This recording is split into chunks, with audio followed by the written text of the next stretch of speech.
मेरे प्यारे देशवासियों, नमस्कार।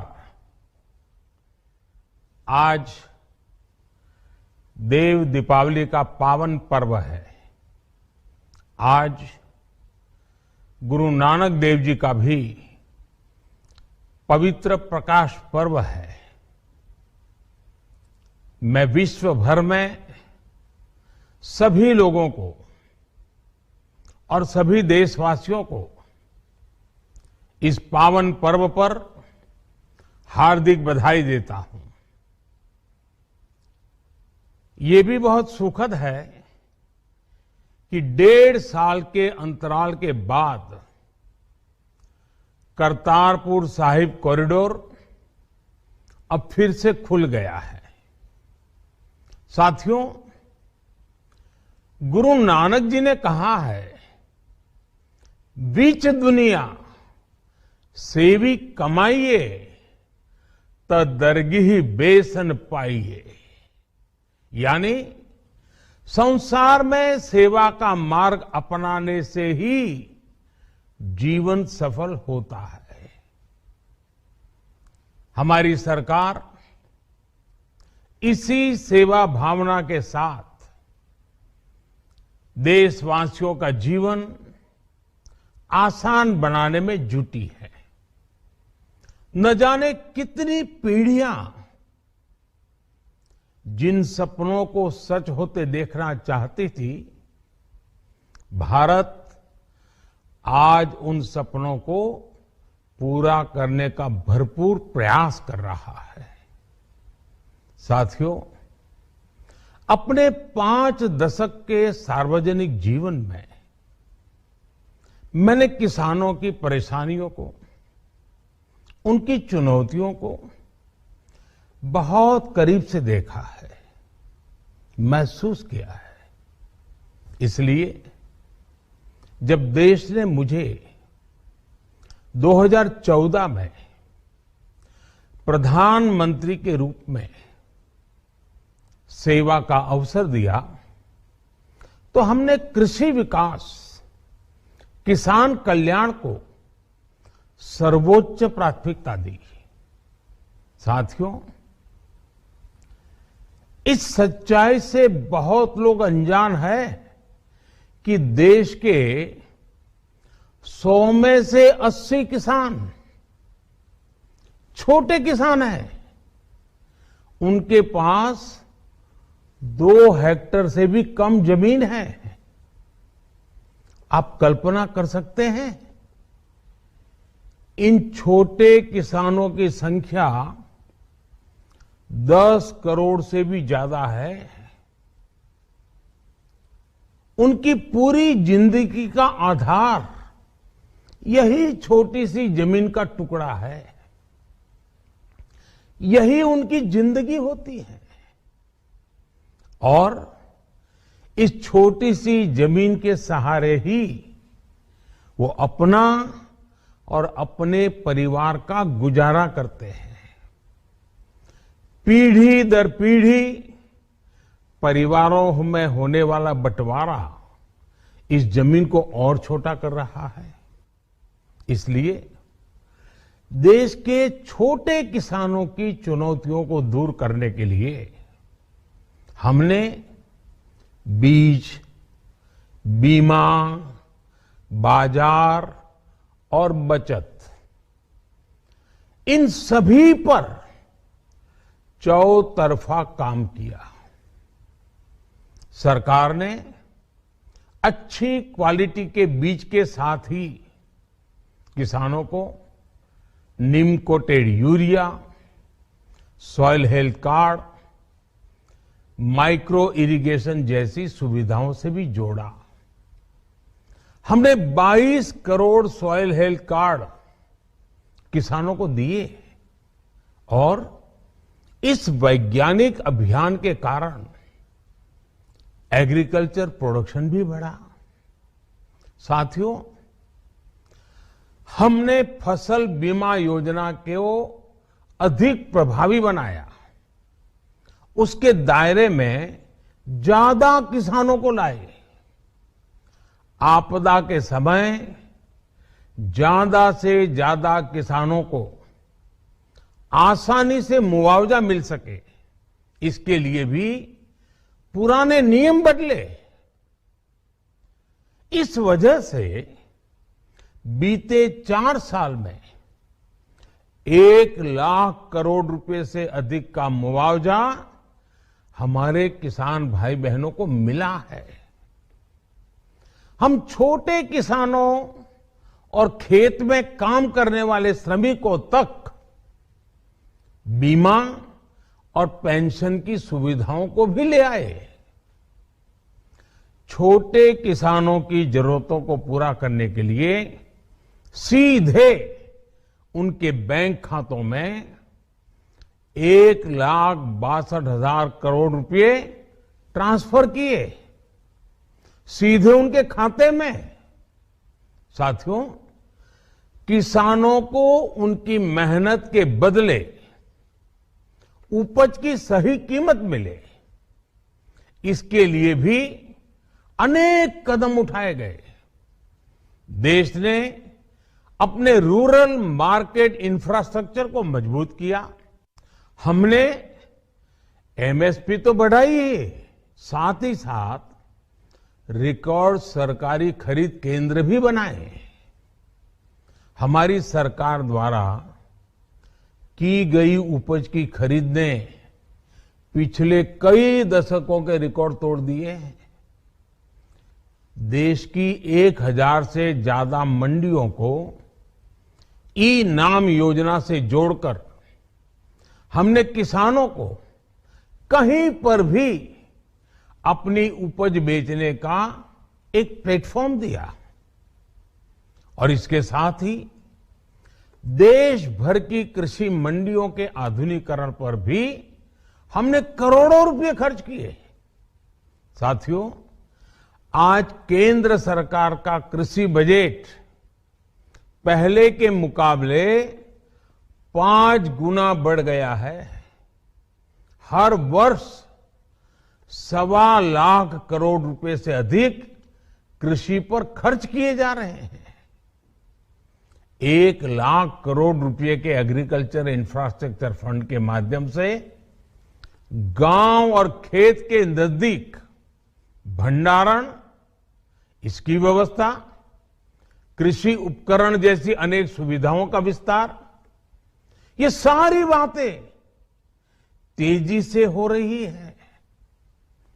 छोटे किसानों की ताकत बढ़ाने के लिए 10,000 एफपीओ किसान उत्पादक संगठन बनाने का अभियान भी जारी है। इस पर भी करीब 7,000 करोड़ रुपए खर्च किए जा रहे हैं। माइक्रो इरिगेशन फंड के आवंटन को भी 2 गुना करके 10,000 करोड़ रुपए कर दिया गया है। हमने क्रॉप लोन भी 2 गुना कर दिया, तो इस वर्ष 16 लाख करोड़ रुपए हो जाएगा। अब पशुपालकों को मछली पालन से जुड़े हमारे किसानों को भी किसान क्रेडिट कार्ड का लाभ मिलना शुरू हो गया है।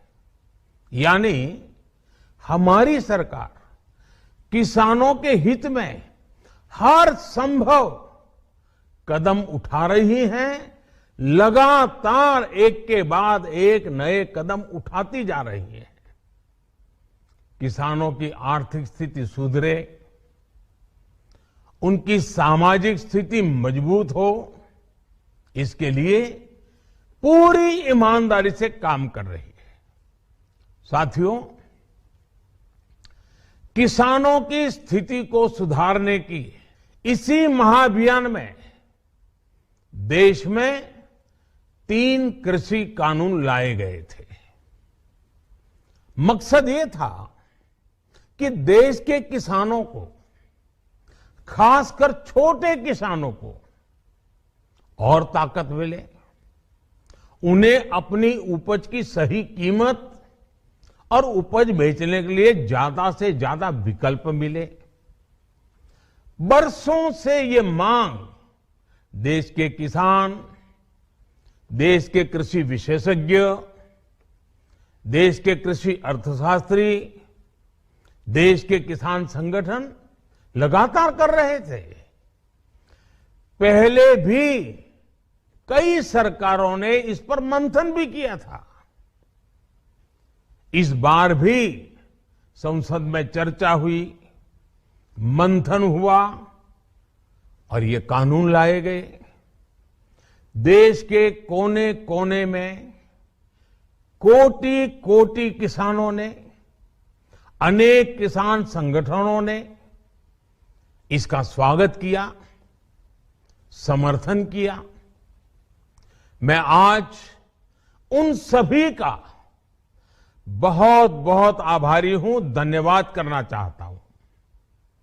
साथियों, हमारी सरकार किसानों के कल्याण के लिए, खासकर छोटे किसानों के कल्याण के लिए, देश के कृषि जगत के हित में, देश के हित में, गांव गरीब के उज्जवल भविष्य के लिए पूरी सत्यनिष्ठा से, किसानों के प्रति पूर्ण समर्पण भाव से,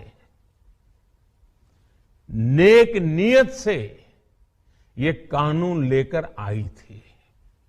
लेकिन इतनी पवित्र बात, पूर्ण रूप से शुद्ध किसानों के हित की बात, हम अपने प्रयासों के बावजूद कुछ किसानों को समझा नहीं पाए। भले ही किसानों का एक वर्ग ही विरोध कर रहा था, लेकिन फिर भी ये हमारे लिए महत्वपूर्ण था। कृषि अर्थशास्त्रियों ने, वैज्ञानिकों ने, प्रगतिशील किसानों ने भी उन्हें कृषि कानूनों के महत्व को समझाने का भरपूर प्रयास भी किया। हम पूरी विनम्रता से, खुले मन से उन्हें समझाते रहे। अनेक माध्यमों से व्यक्तिगत और सामूहिक बातचीत भी लगातार होती रही। हमने किसानों की बातों को, उनके तर्क को समझने में भी कोई कोर कसर बाकी नहीं छोड़ी। कानून के जिन प्रावधानों पर उन्हें ऐतराज था, सरकार उन्हें बदलने के लिए भी तैयार हो गई। 2 साल तक हमने इन कानूनों को सस्पेंड करने का भी प्रस्ताव दिया। इसी दौरान ये विषय माननीय सर्वोच्च न्यायालय के पास भी चला गया। ये सारी बातें देश के सामने है, इसलिए मैं इनके अधिक विस्तार में नहीं जाऊंगा। साथियों, मैं आज देशवासियों से क्षमा मांगते हुए सच्चे मन से और पवित्र हृदय से कहना चाहता हूं कि शायद हमारी तपस्या में ही कोई कमी रही होगी, जिसके कारण दिए के प्रकाश जैसा सत्य कुछ किसान भाइयों को हम समझा नहीं पाए। आज गुरु नानक देव जी का पवित्र प्रकाश पर्व है। ये समय किसी को भी दोष देने का नहीं है। आज मैं आपको, पूरे देश को ये बताने आया हूं कि हमने 3 कृषि कानूनों को वापस लेने का, रिपील करने का निर्णय लिया है। इस महीने के अंत में शुरू होने जा रहे संसद सत्र में, इसी महीने में, हम 3 कृषि कानूनों को रिपील करने की संवैधानिक प्रक्रिया को पूरा कर देंगे। साथियों, मैं आज अपने सभी आंदोलनरत किसान साथियों से आग्रह कर रहा हूं, आज गुरु पर्व का पवित्र दिन है। अब आप अपने अपने घर लौटे, अपने खेत में लौटे, अपने परिवार के बीच लौटे। आइए एक नई शुरुआत करते हैं, नए सिरे से आगे बढ़ते हैं। साथियों, आज ही सरकार ने कृषि क्षेत्र से जुड़ा एक और अहम फैसला लिया है। जीरो बजट खेती यानी प्राकृतिक खेती को बढ़ावा देने के लिए देश की बदलती आवश्यकताओं को ध्यान में रखकर क्रॉप पैटर्न को वैज्ञानिक तरीके से बदलने के लिए एमएसपी को और अधिक प्रभावी और पारदर्शी बनाने के लिए ऐसे सभी विषयों पर भविष्य को ध्यान में रखते हुए निर्णय लेने के लिए एक कमेटी का गठन किया जाएगा। इस कमेटी में केंद्र सरकार, राज्य सरकारों के प्रतिनिधि होंगे, किसान होंगे, कृषि वैज्ञानिक होंगे, कृषि अर्थशास्त्री होंगे। साथियों, हमारी सरकार किसानों के हित में काम करती रही है और आगे भी करती रहेगी। मैं गुरु गोविंद सिंह जी की भावना में अपनी बात समाप्त करूंगा। देहि शिवावर मोहे इहे, शुभ कर्मन ते कबहू न टरो। हे देवी, मुझे ये वर दीजिए कि मैं शुभ कर्म करने से कभी पीछे ना हटूं। जो किया किसानों के लिए किया, जो कर रहा हूं देश के लिए कर रहा हूं।